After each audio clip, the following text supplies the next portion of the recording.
ጤና ይስጥልን የተወደዳችሁና የተከበራችሁ ተመልካቾቻችን ዜና መከላከያን ይዘን ቀርበናል። ከዜናዎቹ ጋር ሜሮን ጌታነህ ነኝ። አብራችሁን ቆዩ። ሜሪት ፕሮፐርቲስ ከቤተ መንግስትና ከአብሮት ቤተ መጻሕፍት አቅራቢያ ወዳጅነት ፓርክ አጠገብ አራዳ ፓርክ ፊት ለፊት ለደህንነቱ የማያጠራጥር ቦታ ላይ መኖር ይፈልጋሉ? ከፊትና ከኋላ በወዳጅነትና አራዳ ፓርክ የደመቀ ቅንጡ አፓርትመንት በፖስቴንሽን ኮንስትራክሽን ቴክኖሎጂ ተጠቅሞ የሚገነባ ከባለ 1 መኝታ እስከ ባለ 3 መኝታ ድረስ እውነተኛ የ30% ቅናሽ የተደረገባቸው ሜሪት ፕሮፐርቲ ባለ 1 መኝታ 49 ካሬ በ3 ሚሊዮን ብር አጠቃላይ ክፍያ፣ ባለ 2 መኝታ 95 ካሬ በ5.9 ሚሊዮን ብር አጠቃላይ ክፍያ፣ ባለ 3 መኝታ 130 ካሬ በ8.1 ሚሊዮን ብር አጠቃላይ ክፍያ።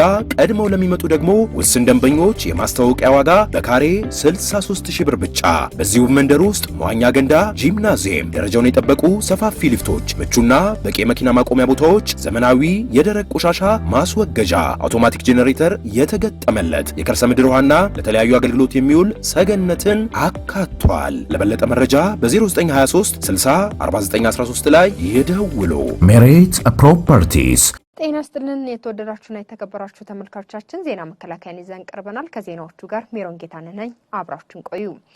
ምስራቅ እዝ በሚንቀሳቀስባቸው የግዳጅ ቀጠናዎች በሙሉ የሚፈጽማቸው እያንዳንዱ ተልእኮች ለሀገራችን ሰላምና እድገት መጎልበት የየራሳቸው ጉልህ አስተዋጽኦ እያበረከቱ መሆናቸው ተገለጸ። የምስራቅ እዝ አዛዥ ሌተናል ጀነራል መሐመድ ተሰማ በሰሜን ጎጃም ዞን በአንድ ክፍለ ጦር የስልጠና ማጠቃለያ ላይ ተገኝተው ባስተላለፉት መልእክት የምንወጣው ግዳጅ ለሀገራችን ልማትና እድገት መሰረት በመሆኑ የምንተኩሳት ጥይት ባንዳዎችን ከመግደል አልፎ ለባዕዳኖች እረፍት የሚነሳ መሆን እንዳለበት ገልጸዋል። በእዙ ስር የሚገኝ አንድ ኮር አዛዥ ብርጋዴር ጀነራል አዲሱ መሐመድ በበኩላቸው ሰራዊቱ በስልጠና ራሱን በማብቃት የአካባቢውን የጸጥታ መዋቅር የማሰልጠንና የማደራጀት ተግባር እያከናወነ እንደሚገኝ ተናግረዋል። ሰልጣኞች ያገኙትን ተደማሪ አቅም ወደ ተግባር በመቀየር ግዳጃቸውን ከግብ ለማድረስ ዝግጁ መሆናቸውንም አረጋግጠዋል። ዘገባውን ያደረሰን ታደሰ ሴ ነው። የልዩ ዘመቻዎች እዝ በአማራ ክልል ከሚገኘው የኦሮሞ ልዩ ዞን አስተዳደር ህዝብ ጋር በሰላምና ጸጥታ ዙሪያ ተወያየ። በውይይት መድረኩ ሰራዊቱና የአካባቢው ጸጥታ ኃይሎች በፈጠሩት ጥምረት በዞኑ ይንቀሳቀስ የነበረው የአሸባሪው ሸኔ ቡድን አከርካሪ መሰበሩን የልዩ ዘመቻዎች እዝ አዛዥ ሌተናል ጀነራል ሹማ አብደታ አስረድተዋል። ከተወሰደበት የተቀናጀ ፋትና የዞኑን ሰላም በዘላቂነት ለማረጋገጥ በትኩረት እየተሰራ መሆኑንም ሌተናል ጀነራል ሹማ አብደታ ተናግረዋል። ህዝቡ ከሰራዊቱና ከሌሎች የጸጥታ ኃይሎች ጎን በመሰለፍ ሰላሙን በዘላቂነት እንዲረጋገጥ በጽናት መስራት እንዳለበት የዞኑ አስተዳዳሪ አቶ አህመድ አሊ አሳስበዋል። በውይይቱ ላይ የተሳተፉ የማህበረሰብ ክፍሎችን በዞኑ ለተገኘው ሰላም ሰራዊቱና የጸጥታ ኃይሎችን አመስግነው ይህንን አሸባሪ ኃይል ከስሩ ነቅሎ ለማጥፋት ከሰራዊቱና ከጸጥታ ኃይሎች ጎን መሆናቸውንም አረጋግጠዋል። በመድረኩ ባሳለፍነው ዓመት ከ800 በላይ የአሸባሪው ሸኔ አባላት በመንግስት የቀረበላቸውን የሰላም ጥሪ ተቀብለው እጅ መስጠታቸውንና ይህንን እድል አልጠቀም ያሉ በርካቶች ደግሞ መደምሰሳቸውም ተገልጿል። ዘገባው የኮማንዶ ክፍለ ጦር የሰራዊት ስነልቦና ግንባታ ነው። ሰሜን ምዕራብ እዝ ከየትኛውም አቅጣጫ ሊሰነዘር የሚችል ጥቃትን ከመቼውም ጊዜ በላቀ ሁኔታ መመከት በሚያስችለው የዝግጁነት ደረጃ ላይ እንደሚገኝ አስታወቀ። በእዙ ከፍተኛ አመራሮች የተመራ ቡድንም የእዙን ሁለንተና የዝግጁነት ደረጃና ተልዕኮ የመፈጸም ብቃት ማረጋገጥን ዓላማ ያደረገ የመስክ ምልከታ አካሂዷል። በመስክ ምልከታውም ሰራዊቱ የሚሰጠውን ተልዕኮ በላቀ ብቃት ለመፈጸም ያለው ቁርጠኝነት እንዲሁም አካላዊና ስነልቦናዊ ዝግጁነቱ ከፍተኛ መሆኑንና ይህንን ብቃትም ከየትኛውም አቅጣጫ ሊሰነዘር የሚችል ጥቃትን መመከት እንደሚያስችለው አዛዡ ሌተናል ጀነራል ብርሃኑ በቀለ አረጋግጠዋል። እዙ የኢትዮጵያን ልማት ለማደናቀፍና የባዕዳዎችን ተልዕኮ ለማስፈጸም በሚንቀሳቀሱና የሰላም አማራጭን በማይከተሉ ጽንፈኞች ላይ የሚወስደውን እርምጃ አጠናክሮ እንደሚቀጥልም ሌተናል ጀነራል ብርሃኑ በቀለ አስታውቀዋል። ዘገባው የሰሜን ምዕራብ እዝ ሚዲያና ህዝብ ግንኙነት ነው። በሰሜን ምዕራብ እዝ ስር የሚገኝ አንድ ኮር ከማዕከላዊ ጎንደር እንዲሁም ከምዕራብና ምስራቅ ደንቢያ ወረዳ ነዋሪዎች ጋር አንጻራዊ ሰላምን ማጽናት በሚያስችሉ ጉዳዮች ላይ ተወያዩ። በውይይቱ ሁሉም የማህበረሰብ ክፍል ሰላሙን ሊያስጠብቅና ሊጠብቅ እንደሚገባው የተጠቆመ ሲሆን በማወቅም ሆነ ባለማወቅ ወደ ጫካ የገቡና በውንብድና ተግባር የተሰማሩ አካላትን ህዝቡ መክሮ መመለስ እንደሚጠበቅበት የኮሩ አዛዥ ብርጋዴር ጀነራል መካሽ ጀንበሬ ተናግረዋል። የሰላም አማራጭ በማይከተሉ ጽንፈኞችና የባዕዳ ተላላኪዎች ላይ ህግ የማስከበር ስራዎች ተጠናክረው እንደሚቀጥሉም ብርጋዴር ጄኔራል መካሽ ጀንበሬ ገልጸዋል። ዘገባው የደምቀች ደማንጎ ነው። የሰሜን ምስራቅ እዝ ከፍተኛ አመራሮች 10ኛውን የከተሞች ቀን ምክንያት በማድረግ በአፋር ክልል ሰመራ ከተማ ሎጊያ አካባቢ የተዘጋጀውን የከተሞች አውደ ርዕይ ጎበኙ። የከተሞች እድገት ለኢትዮጵያ ልህቀት በሚል መሪ ቃል የተዘጋጀውን ይህንን አውደ ርዕይ የእዙ አመራሮች መጎብኘታቸው ሰራዊታችን ሀገራዊ የልማት እቅዶቻችንና የእድገት ጉዟችንን ይበልጥ እንዲረዳው ማስቻልን ያለመ መሆኑን የእዙ የሰራዊት ስነ ልቦና ግንባታ ኃላፊ ተወካይ ኮሎኔል ሙስጠፋ የሱፍ ተናግረዋል። ሰራዊታችን ለሀገራዊ እድገታችን መጎልበት ሰላምን ከማረጋገጥ ባሻገር በልማት ስራዎች ላይ ያለው ድርሻ የጎላ መሆኑን ባደረጉት ጉብኝት የበለጠ መገንዘባቸውን የእዙ ሎጂስቲክስ ኃላፊ ኮሎኔል ነጋሽ ኢሬ ገልጸዋል። ዘገባው የንጉሴ ውብሊቀር ነው። የመከላከያ አይሲቲ ማዕከል የተቋሙን የዲጂታል ትራንስፎርሜሽን አሰራር ይበልጥ ማዘመን ለሚያስችሉ ጉዳዮች ትኩረት ሰጥቶ እየተንቀሳቀሰ እንደሚገኝ አስታወቀ። የሙያተኞችን አቅም ለማሳደግ በፖሊሲ በአሰራር ስርዓት ዝርጋታና በቴክኖሎጂ ትግበራ ዙሪያ ከባለድርሻ አካላት ጋር በመተባበር የዲጂታል ወርክሾፕ ያካሄደ ሲሆን ግብአት የመሰብሰብ ተግባርም አከናውኗል። ራሄል ገዛኸኝ ተጨማሪ ዘገባ አላት።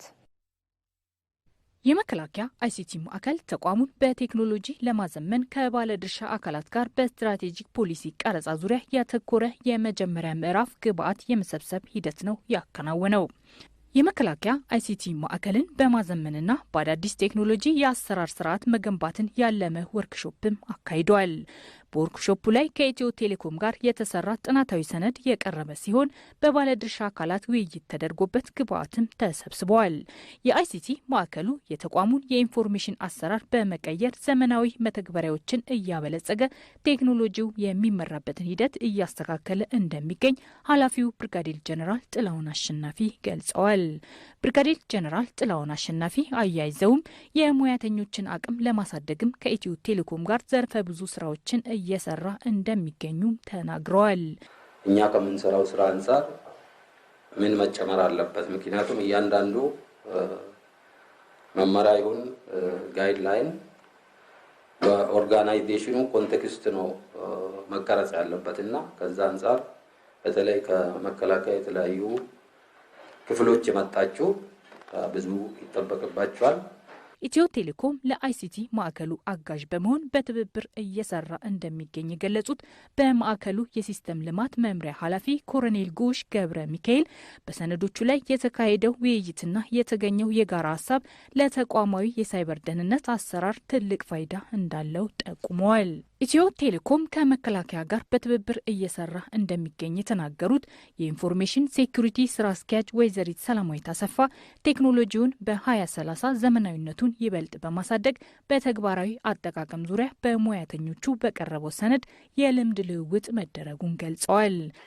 ኢትዮ ቴሌኮም እንደ ሀገር ነው እንላለን። ስለዚህ መከላከያ ደግሞ ከኢትዮ ቴሌኮም ባስባለ እንደ ሀገር ነው። እኛ የምንደርስበት እናንተ ማደርሱበት ቦታ የለምና ይህንን የጋራ ትብብር ለሀገር እንደ መስራት ነው የምንወስደው ይህን ፕሮጀክት።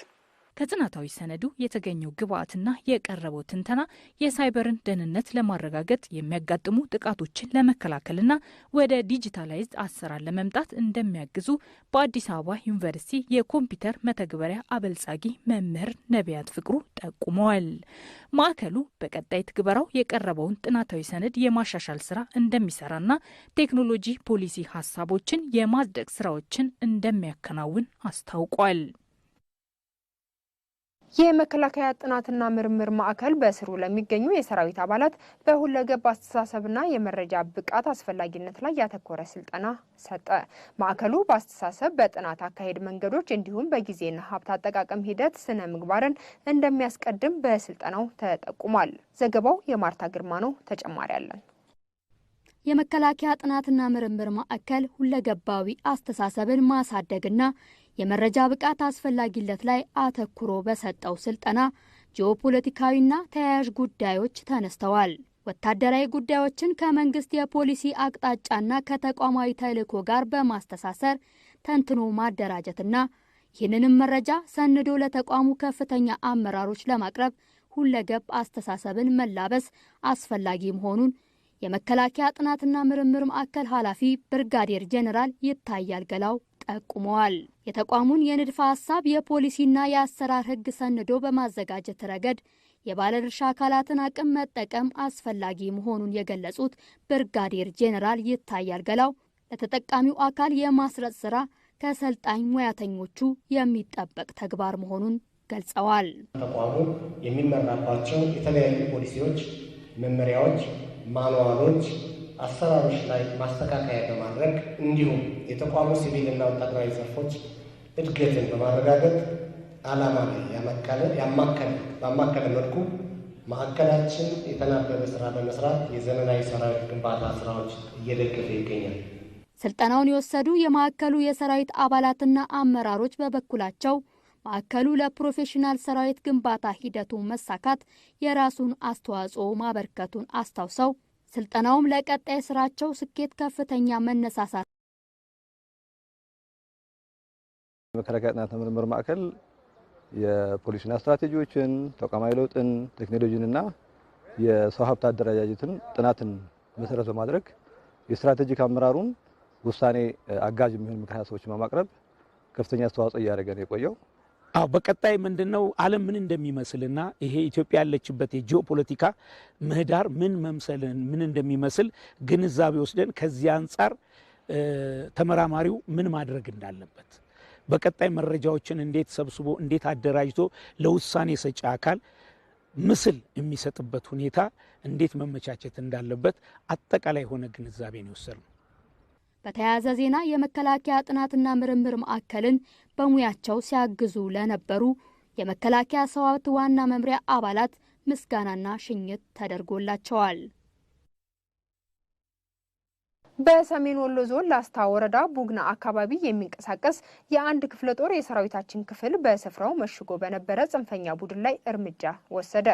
በአካባቢው መሽጎ የህብረተሰቡን ሰላም ሲያውክ በነበረው በዚህ ጽንፈኛ ቡድን ላይ በተወሰደው የተቀናጀ እርምጃም ቡድኑ ከፍተኛ ቁሳዊና ሰብአዊ ኪሳራ እንደደረሰበት የክፍለ ጦሩ አዛዥ ጠቁመዋል። አዛዡ አክለውም በተካሄደው ዘመቻ በርካታ የጽንፈኛው ቡድን አባላት ሲደመሰሱ ይህ ቡድንም ዘርፎ ሲጠቀምባቸው የነበሩ ተሽከርካሪዎችን በቁጥጥር ስር መዋላቸውን ተናግረዋል። ዘገባው የጸጋይ ታደሰ ነው። በዩናይሚስ ተልዕኮ ደቡብ ሱዳን ጃንግሌ ግዛት የተሰማራው የ20ኛ ሞተራይዝድ ሰላም አስከባሪ ሻለቃ በሰላም ማስከበር ተልዕኮው ያበረከተ ላለው የላቀ አስተዋጽኦ ከመንግስታቱ ድርጅት ሜዳይና እውቅና ተበረከተለት። በዚህ ስነ ስርዓት ላይ ኢትዮጵያ በተባበሩ መንግስታት ድርጅት ተልዕኮ በዓለም አቀፍ የሰላም ማስከበር ታሪክ ዘመን ተሻጋሪ ውጤታማ የጀግንነት ገድሎች እንደፈጸመችና ይህንን መገለጫ ተግባሯንም በተደጋጋሚ ያስመሰከረች የምትገኝ ሀገር መሆኗን የዩናይሚስ ተልዕኮ ኃይል አዛዥ ሌተናል ጀነራል ሙሃን ሰብረ ማንያን ተናግረዋል። የተልዕኮ ሴክተር አዛዥ ብርጋዴር ጀነራል ዘውዱ እንድሪስ በበኩላቸው ሰላም አስከባሪ ሻለቃው የግዳጅ ቀጠናውን ከተረከበበት ጊዜ ጀምሮ ለማህበረሰቡና ለተለያዩ ተቋማት ጥበቃ እያደረገ በርካታ ግዳጆችን በአስቸጋሪ አየር ጸባይና መልክዓ ምድር ላይ በብቃት ሲወጣ መቆየቱን ገልጸዋል።